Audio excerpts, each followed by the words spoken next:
ओम साई राम। मैं साईं स्वाति साईं कृपा चैनल के माध्यम से मैं अपना एक्सपीरियंस आप सब लोगों को शेयर करना चाहती हूँ। बाबा की मेहरबानी में क्या बोलूँ, मतलब मेरे पास शायद शब्द कम पड़ जाएंगे बाबा की मेहरबानी के लिए, क्योंकि बाबा ने उस टाइम मुझे जोड़ा जब मैं बिल्कुल टूट चुकी थी। तो बाबा की बहुत रहमत है मेरे ऊपर। बाबा ने कैसे जोड़ा तो मैं वही आपको एक्सपीरियंस अपने साथ अपना शेयर कर रही हूँ आपके साथ। बात 2008 की है। यस, 2008 की है।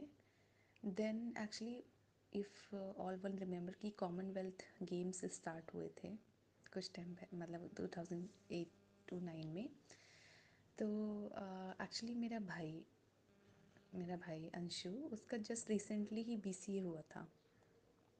तो उसको फ़र्स्ट जॉब की बहुत, मतलब he was searching for the first job. लेकिन उसको मतलब हम लोग रहते हैं बरेली यूपी, तो वहाँ पे ऐसा कुछ भी प्लेटफॉर्म नहीं था कि वहाँ पे अपना एक्सप्लोर कर पाए। तो उसने मम्मी पापा से डिस्कस किया और बोला कि मैं दिल्ली जाके काम करना चाहता हूँ, क्योंकि फ़र्स्ट जॉब थी एंड बीइंग लाइक बॉय, तो फिर ठीक है, पेरेंट्स ने अलाउ कर दिया कि ठीक है जाओ तुम करो। उसके बाद मेरा भाई चला गया दिल्ली। उसके बाद क्या होता है कि क्योंकि वो अकेले रह रहा था, तो he was managing foods and everything by his own.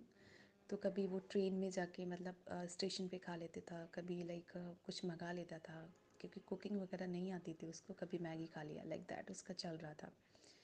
And दिसंबर की बात है।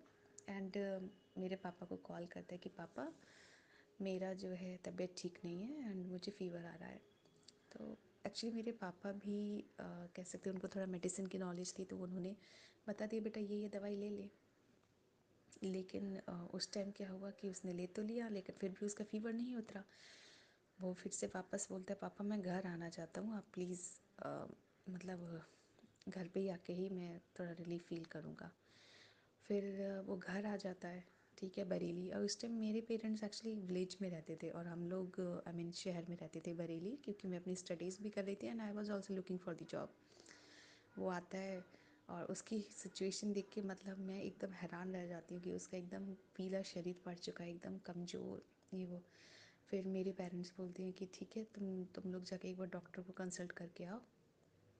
और हम लोग आते हैं, क्योंकि मैं बड़ी थी तो फिर मैं मैनेज कर रही थी सब कुछ। तो मैं उसको लेके हॉस्पिटल गई, तो मैंने जब दिखाया हॉस्पिटल में तो उन्होंने बोला कि इसकी हालत बहुत ही सीरियस है, इसको तुरंत एडमिट कर दो।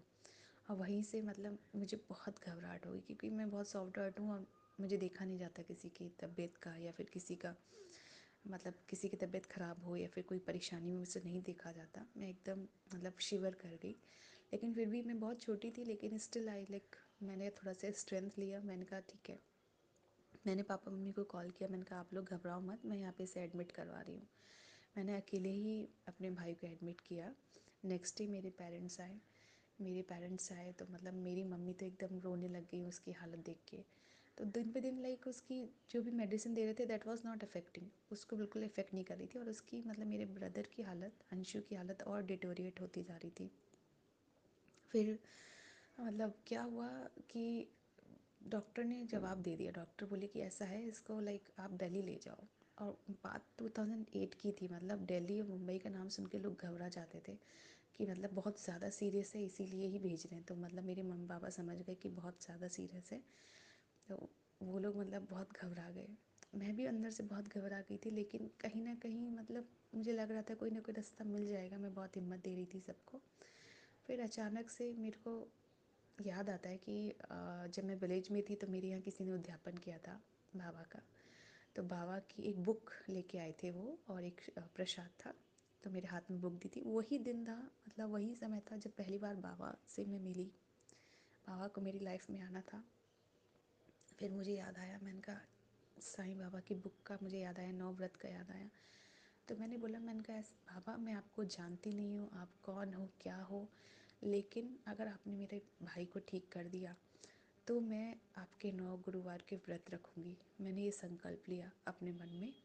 और मेरा भाई एक्चुअली घर पे आ गया था, क्योंकि डॉक्टर ने डिस्चार्ज कर दिया था। बोले कि ये हमसे नहीं हैंडल हो रहा केस, आप इसे लेके जाओ।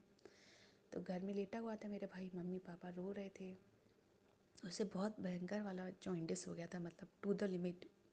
वो मतलब सी स्टेज में था, ABC, बहुत ज़्यादा सीवियर था उसका। तो बस मैंने बाबा के मन ही मन मैंने प्रण लिया। मैंने कहा बाबा, आपको मैं जानती नहीं हूँ, मैं व्रत करूँगी।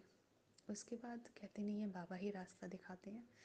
शाम का वक्त था, मेरी मासी के घर पे हम सब लोग थे। मेरी मासी बोलती है कि एक डॉक्टर अजीत कुमार गुप्ता हैं, वो बच्चों के डॉक्टर हैं, लेकिन वो जॉइंटिस की भी मेडिसिन देते हैं, अगर लेके जाओ, अगर कुछ इफ़ेक्ट हो जाए तो बहुत ही अच्छी बात है। तो बस बाबा का नाम लेके हम वहाँ पहुँचे। वो चैम्बर में नहीं थे, लेकिन वो अपने घर पे थे। घर पे गए और उसके बाद मैंने सब रिपोर्ट्स दिखाई मेरे भाई की, तो बोले कि इतना घबराने की ज़रूरत ही नहीं है, ये ठीक हो जाएगा। बस उनके ये वर्ड सुन के मतलब मेरे आँख में आंसू आ गए। उन्होंने मेडिसिन दी, बोले कि एक ये मेडिसिन आप अभी देना और एक सुबह में देना। उसके बाद जब हमने रिपोर्ट कराई थी तो उसका SGPT करीब 1600-1700 था, मतलब हाईएस्ट था, बहुत ज़्यादा हाईएस्ट था। उसके बाद मैं घर गई। घर जाके मैंने उसको मेडिसिन दी, ठीक है, मेडिसिन दी, उसको नॉर्मल खाना वाना दिया, थोड़ा सा बेटर उसको लगा। नेक्स्ट डे फिर हम लोग टेस्ट कराने गए, और बस बाबा का मिरेकल देखो, मतलब एक रात में बाबा ने SGPT को 1600 से सीधा आधा कर दिया, मतलब सीधा आधा, सिर्फ 800 रह गया था।